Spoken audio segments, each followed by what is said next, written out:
అధికారంలోకి రావాలని కుట్రలు చేస్తున్నారు, పెట్టుబడులు పెడుతున్నారు. నేను మీ అన్నగా చెప్తున్నా, రేవంత్ అన్నగా మీకు మాట ఇస్తున్నా, మాట ఇస్తే మట్టిలో కలిసే వరకు మాట కోసం నిలబడే నాయకుడు ఎవరైనా ఉన్నారంటే ఇందిరాగాంధీ, సోనియా గాంధీ, రాహుల్ గాంధీ వాళ్ళ నాయకత్వంలో నేను, జగన్న, ఉత్తమన్న, మహేష్ గౌడ్ గారు కలిసి పనిచేస్తున్నాం. మీకు ఉద్యోగాలు ఇచ్చే బాధ్యత మాది, మిమ్మల్ని ఆదుకునే బాధ్యత మాది. దుర్మార్గులు, కుట్రదారులు మీ దగ్గరకు వస్తారు, ఉన్నవి లేనివి చెప్తారు. వాళ్ళ మాయలో పడకండి. వాళ్ళు మాయగాళ్ళు, మాయ లేడీ లాంటి వాళ్ళు. మనల్ని మభ్యపెట్టి మన ప్రాణాలను అధికారం కోసం వాడుకోవాలని చూస్తున్నారు. మీరు పోటీ పరీక్షలకు ప్రిపేర్ అవ్వండి. అన్ని పరీక్షలు నిర్వహించే బాధ్యత నాది. ఫీజు రియంబర్స్మెంట్ గురించి మాట్లాడుతున్నారు.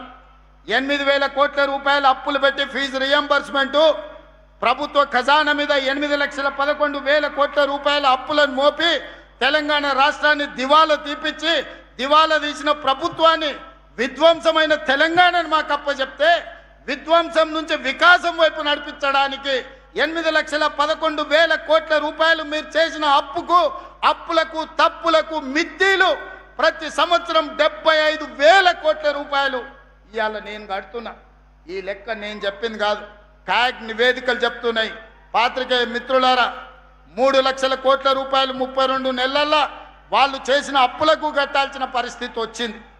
సంవత్సరానికి 75,000 కోట్ల రూపాయలు అన్నం తిన్నా తినకపోయినా, నిద్రపోయినా పోకపోయినా, సంవత్సరానికి కేసీఆర్ గారు చేసిన అప్పులకు తప్పులకు 75,000 కోట్ల రూపాయలు కట్టుకుంటూ వస్తున్నా. నడు మొంగిపోయినా అప్పిచ్చినోడు ఊరుకోడు, నిలబెట్టి వసూలు చేస్తాడు. అవి కట్టుకుంటూనే, ఆర్థిక సంక్షోభాన్ని ఎదుర్కొంటూనే, అప్పుల ఊబిలో నుంచి బయటకు వస్తూ తెలంగాణ రాష్ట్రాన్ని అభివృద్ధి పదం వైపు నడిపించే ప్రయత్నం చేస్తున్నాం. సంక్షోభంలో ఉన్న సంక్షేమాన్ని ఈరోజు సంక్షేమం వైపు, సంక్షోభంలో నుంచి బయటికి తెచ్చి సంక్షేమ పథకాలను ఈరోజు అమలు చేసి విధ్వంసమైన తెలంగాణను వికాసం వైపు నడిపించడానికి నిరంతరం ప్రయత్నం చేస్తున్నాం.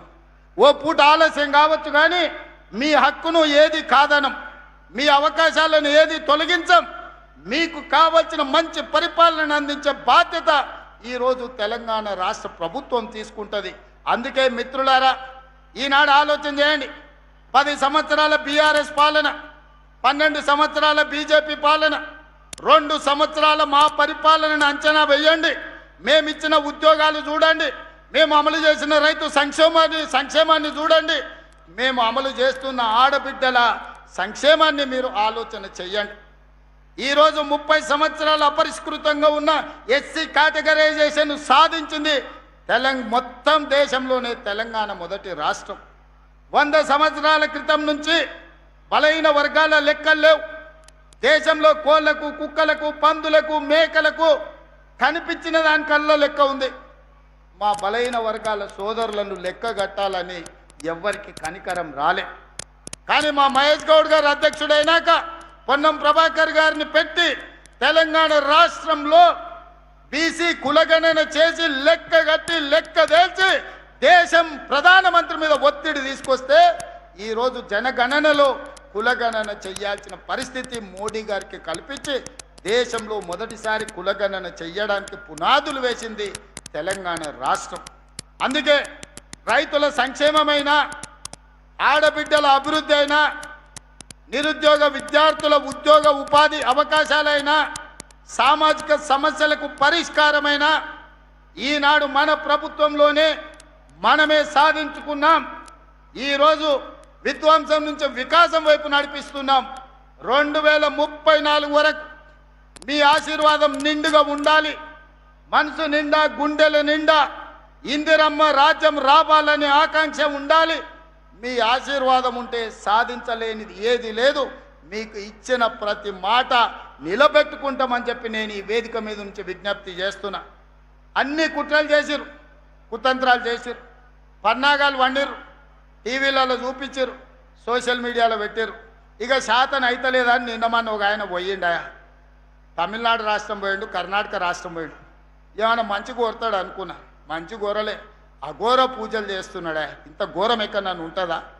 అసలు మడిసన్నోడు 10 ఏళ్ళు మంత్రిగా చేసినోడు అన్నం తినటోడు ఎవడన్నా ఈ రాష్ట్రంలో కరువు రావాలి, రైతులు చచ్చిపోవాలి, సంక్షోభం రావాలి, ప్రభుత్వం కూలిపోవాలి, మొత్తం రాష్ట్రం అల్లకల్లోలం అయిపోయి శవాల మీద అధికారంలోకి రావాలని అఘోర పూజలు, అర్ధరాత్రి పూజలు, ఇంత దుర్మార్గుడు ఎవడన్నా ఉంటాడా? నా మీదనో మా మహేష్ గౌడ్ మీదనో చేతబడి చేసిందంటే మేము ఎట్లైనా ఎదుర్కొంటాం. ప్రజల మీద చేతబడులు చేసేదేంది? ఇట్లాంటి వాళ్ళు ప్రజా జీవితానికి అర్హత ఉన్నదాన్ని నేను అడుగుతున్నా. ఈ రకమైన చేతబడులు ఇవాళ ఆయన సన్నాయి నొక్కులు నొక్కుతుండు. ఒక ఆయన మహేష్ గౌడ్కు నోటీస్ అన్నాడు. నేను సూటిగా అడుగుతున్న మెదక్ గడ్డ మీద నుంచి మీరు బాత్రూమ్కి పోయినా, చెట్టు కింద చెట్లకు పోయినా మీ సోషల్ మీడియాలో ఫోటోలు పెడతారు, వీడియోలు పెడతారు కదా. మీరు శివమొగ్గ గుళ్ళె పూజ చేస్తే ఎందుకు పెట్టలే? పోయినట్టు ఎందుకు చెప్పలే? కర్ణాటకలో, తమిళనాడులోనో నువ్వు పోయిన గుళ్ళకు పోయినట్టు నీ సోషల్ మీడియాలో కానీ లేకపోతే నీ దినచర్యలో ఎక్కడ కూడా ఎందుకు ప్రకటించలే? ఎందుకు రహస్యంగా ఉంచినావు? గుడికి పోతే దండం పెట్టుకుంటాం, గుడి బయటకు వచ్చి 4 మంచి ముట్లకు మాట్లాడతాం. మేము తిరుపతి పోయినా, శ్రీశైలం పోయినా, యాదగిరిగుట్ట పోయినా, రాజన్న సిరిసిల్ల పోయినా, సమ్మక్క సారలమ్మ పోయినా మీడియాను అందరిని పిలిచి దర్శనం చేసుకొని 10 కాలాల పాటు రాష్ట్రం సుభిక్షంగా ఉండాలని మేము విజ్ఞప్తి చేస్తాం. మరి నువ్వెందుకు శివమొగ్గ గుడికి పోయింది చెప్పలేదు? పిల్లి మొగ్గలు ఎందుకు వేస్తున్నావు? తమిళనాడులో ఏ గుడులకు పోయినావు నువ్వు? ఆ గుళ్ళల్లో జరిగే అఘోర పూజలేంటివి? నీకు పూజలు చేసిన పూజారులు ఎవరు? వాళ్ళ వివరాలు బయట పెట్టు. ఇవాళ బావ కోసం బామ్మార్ది దిగిండు. బామ్మార్ది మా బావ మంచి గుడికి పోయిండని చెప్పి పక్కన ప్రెస్ వాళ్ళకి అంటున్నాడు. ఈ కాంగ్రెస్ వాళ్ళకి తెలియదు, వాళ్ళ కోసం కాదు, మా మీద శాతబడి చేపించిన. అందుకే మా నాయన ఫామ్ హౌస్ల నుంచి బయటకు వస్తలేడు, అష్ట దిగ్బంధం చేసి శాతబడి చేశాని బామ్మార్ది పక్కన ఉన్న ప్రెస్ వాళ్ళకి చెప్తున్నాడు. వాళ్ళు వచ్చి మాకు చెప్తారు, గిదయా వీళ్ళ బుద్ధి, వీళ్ళ నీతి, వీళ్ళ జాతి. చివరికి అధికారం కోసం ఎంత దిగజారుతారంటే 4 కోట్ల తెలంగాణ ప్రజల మీద చేతబడి చేసి ఈరోజు రాష్ట్రంలో సంక్షోభం తీసుకురావాలని వాళ్ళు ప్రయత్నం చేస్తే మా చిత్తశుద్ధి, మా ప్రయత్నంలో లోపం లేదు. కాబట్టే మానవ ప్రయత్నం తర్వాత దైవ సంకల్పం ఉండాలి, దేవుడి ఆశీర్వాదం ఉండాలి.